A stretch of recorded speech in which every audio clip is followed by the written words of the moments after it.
வணக்கம். இன்று கொஞ்சம் உடன் சேனலில் வடக்கு விஜயநாராயணபுரத்திலிருந்து அருள்பாலிக்கும் மனோன்மணீஸ்வரர் ஆலயத்தை பற்றி பார்க்கலாம். வடக்கு விஜயநாராயணபுரம் என்பது திருநெல்வேலியிலிருந்து 1 மணி நேரம் தொலைவில், அது நாங்குநேரி பக்கத்தில் அமைஞ்சிருக்க ஒரு சிறப்பான சிவன் ஸ்தலம். இங்கு க்ஷேத்திர வலம் என்பது மிகவும் புண்ணியம் வாய்ந்தது.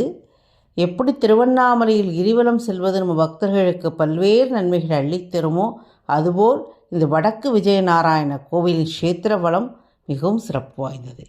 அந்த கோவிலில் இருந்து அருள்பாலிக்கும் மனோன்மணீஸ்வரர் சிவகாமி அம்மை பற்றிய வரலாற்றை தெரிந்து கொள்வோம் நாம் இந்த பதிவில். விஜயநாராயணன் மனோன்மணீஸ்வரர் ஆலயம் பஞ்சகைலாயத்தில் கடைசி க்ஷேத்திரமாக போற்றப்படுகிறது. கைலையில் பார்வதி தேவி உலக நலத்திற்காக சிவபெருமானை தியானித்தார். தனது கையில் வைத்திருந்த 1008 தாமரை புஷ்பங்களை பூமியில் தூவினார். அந்த புஷ்பங்களை சிவபெருமான் 1008 இடங்கள் லிங்க வடிவில் தோன்றி ஏற்றுக்கொண்டு அங்கே அமர்ந்து பக்தர்களுக்கு அருள்பாலித்தார். அந்த இடங்களெல்லாம் 1008 சிவக்ஷேத்திரங்களாக போற்றப்படுகின்றன. இதில் 74வது க்ஷேத்திரமாக மனோன்மணி என்னும் லிங்கம் அமைந்த விஜயநாராயணம் போற்றப்படுகிறது. மனோன்மணி என்றால் மனதில் நினைத்தது அருள்கின்றவர் என்று பொருள். காமதேனு, சிந்தாமணி, கற்பக விருட்சம் போல் இங்கு மக்களுக்கு நினைத்ததை அருள்வதாலும் இவருக்கு மனோன்மணீஸ்வரர் என்று பெயர் பெற்றார். இவருக்கு இணையாக பக்தர்களை காக்கும் பரமேஸ்வரி சிவகாமி அம்மை மனோன்மணீஸ்வரி என்றும் அழைக்கப்படுகிறார். இந்த கோயிலின் விமானம் மனோன்மணி விமானமாகும். இந்த கோவிலின் முன்புள்ள தீர்த்தம் மனோன்மணி தீர்த்தம் என்ற சிவகங்கி தீர்த்தமாகும். இந்த ஊருக்கு மனோன்மணீஸ்வரம் என்ற பெயரும் உண்டு. இதுபோன்ற 5 அமைப்புகள் உள்ள காரணத்தால் இவ்வூர் பஞ்ச மனோன்மணீஸ்வரம் என்றும் அழைக்கப்படுகிறது. அர்ஜுனனுக்கு மகாபாரத போரில் வெற்றி பெறுவோமோ என்ற தயக்கம் ஏற்பட்டது. அப்போது வியாசரின் ஆலோசனைப்படி இங்குள்ள நாராயணனை தியானித்தான். போரிலும் வெற்றி பெற்றான். அதன் பின்னர் இங்கு வந்து நாராயணனுக்கு கோயில் கட்டினான். அர்ஜுனனாகிய விஜய நாராயணர் கோவில் அமைத்ததால் இவ்வூர் விஜயநாராயணம் என்று அழைக்கப்படுகிறது. விஜயநாராயணம் தோன்றும் முன்பே வில்வ மரங்களும் மருதாணி மரங்களும் நிறைந்த காடாக இருந்தது. நடுவில் உள்ள பொய்யக்கரையில் தோன்றிய சிவலிங்கத்தை சப்தரிஷிகள் பூஜித்து அருள் பெற்றனர். பௌர்ணமி தோறும் அவர்கள் இரவில் இங்கு பூஜிக்கின்றனர். வேடன் ஒருவன் இந்த வனத்திற்கு வேட்டையாட வந்தான். பகலில் எதுவும் கிடைக்கவில்லை. இரவில் ஏதாவது கிடைக்காதா என்று பொய்யக்கரையுள்ள வில்வ மரத்தடியில் அமர்ந்தான்.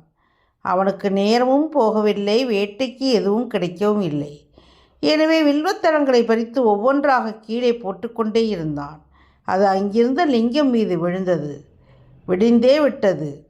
கண்விழித்து பார்த்தபோது பார்வதி தேவியுடன் சிவபெருமான் அவனுக்கு காட்சியளித்தார். வேடன் ஆச்சரியத்துடன் அவர்களை வணங்கினான். ஐயனே, நான் ஒரு பாவி, தேவர்கள் கிடைக்காத தரிசனம் எனக்கு கிடைத்துவிட்டது என்று சந்தோஷப்பட்டான். சிவபெருமான் உடனே அவனை பார்த்து, வேடனே, இன்று சிவராத்திரி, இரவு முழுவதும் பசியுடன் விழித்திருந்து வில்வத்தலங்களால் என்னை அர்ச்சித்தாய், உனக்கு மோட்சம் அளிக்கவே வந்தேன் என்றார். ஐயனே, எனக்கு அருளியது போலவே சிவராத்திரியில் இங்கு வந்து பூஜை செய்பவருக்கும் மோட்சம் அளிக்க வேண்டும் என்றான் வேடன். சிவபெருமானும் திருக்கைலையில் அருள் புரிவது போலவே சிவராத்திரி பௌர்ணமி நாட்களில் இங்கு வந்து வணங்குபவர்களின் துன்பங்களை துடைப்பேன் என்றார். இதனால் இந்த தலத்தில் சிவனை வணங்குபவர்கள் கைலாயத்திற்கு சென்று சிவனை வணங்குவதற்கு சமம். தற்போதும் பௌர்ணமி அன்று பல ஆயிரம் மக்கள் இங்கு வந்து வலம் வருகிறார்கள். கோயில் முன்பு சிவகங்கை தீர்த்தம் என்ற மனோன்மணி தீர்த்தத்திலுள்ள ஊற்று நோய் நொடிகளை தீர்க்கும் சக்தி உள்ளது என்கிறார்கள்.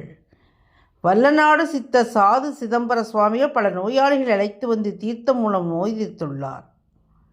பௌர்ணமி அன்று இங்குள்ள சிவபெருமானை பார்வதி தேவி முதலில் வலம் வர தொடர்ந்து சப்தரிஷிகளும் 21 சித்தர்களும் வலம் வந்தனர். தற்போதும் பௌர்ணமி தோறும் இவர்கள் வலம் வந்து சிவனை வணங்குகிறார்கள். எனவேதான் இந்நாளில் இங்கு வணங்குவது வித்தியாசமானதாகவும் மிக சிறப்பானதாகவும் இருக்கிறது. கோயிலுக்குள் உள்ளே நுழைந்தால் கொடிமரம் பலிபீடம் உள்ளது.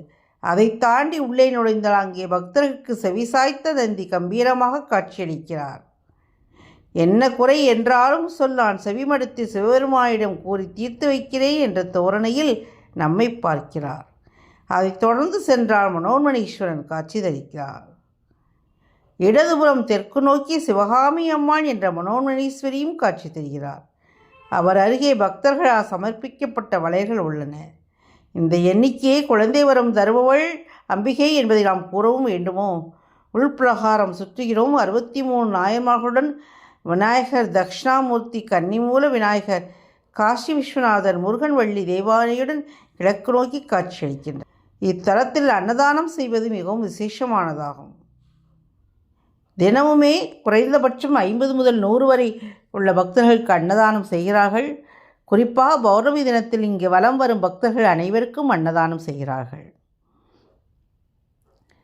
நாங்கள் இந்த கோயிலுக்கு இந்த கடந்த புத்த பூர்ணிமா வந்திருந்தோம் இல்லையா, அந்த பௌர்ணமி அன்னைக்கு நாங்கள் போயிருந்தோம். போயிட்டு அந்த கோயிலில் மனோன்மணீஸ்வரி, சுவாமி அம்பாளையும் தரிசித்து அந்த கோயிலில் வலம் வந்தோம். அந்த கோயிலை வலம் வர்றது நிறைய பேர் 108 முறையெல்லாம் வலம் வர்றாங்க.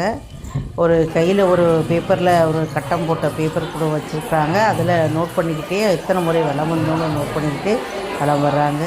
சின்ன குழந்தைகள், வயதானவர்கள், இளைஞர்கள், இளவயது பெண்கள், நடுத்தர வயது பெண்கள், இந்த வயது வித்தியாசமின்றி எல்லோரும் வலம் வந்தது ரொம்ப ஒரு அற்புதமாக இருந்தது. நாங்களும் 21 முறை அந்த பிரகாரத்தை வலம் வந்தோம். அங்கே உள்ள அன்னதானத்தில் கலந்து கொண்டு அந்த அன்னதானம் மிக சிறப்பான ஒரு உணவாக இருந்தது. அந்த இறைவனினுடைய அந்த பிரசாதத்தை, அந்த அமிர்தத்தை உண்டோம். அன்னதானத்துக்கு எங்களால் முடிந்த அளவு நாங்களும் ஒரு நன்கொடை கொடுத்துட்டு வந்தோம். ரொம்ப நாளாக போகணும்னு ஆசைப்பட்ட கோயில். அந்த க்ஷேத்திர வலம் வர்றது அவ்வளவு சிறப்பானது.